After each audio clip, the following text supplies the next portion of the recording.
आज हम बनाएंगे सिर्फ 2 गिलास चावल से खिचिया पापड़। इनको बनाने का तरीका बहुत ही ज़्यादा इजी है। यदि आप घर में अकेले हैं तो भी आराम से बना सकते हैं और खाने में एकदम कुरकुरे और क्रंची।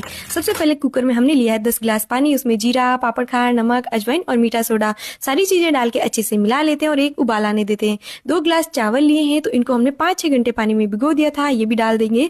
अच्छे से मिक्स करने के बाद इसमें ढक लगा के हमें इसे 5 से 6 सीटी लगा लेनी है।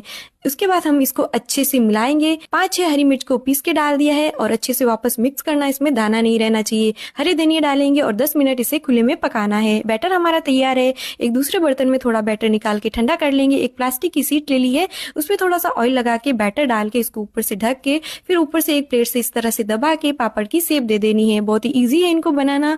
इसी तरह सारे पापड़ बनाकर तैयार कर लेंगे और एक दिन के लिए हम इसे पंखे के नीचे सुखाना है और दूसरे दिन आप इसको पलटने के बाद धूप में दे सकते हैं।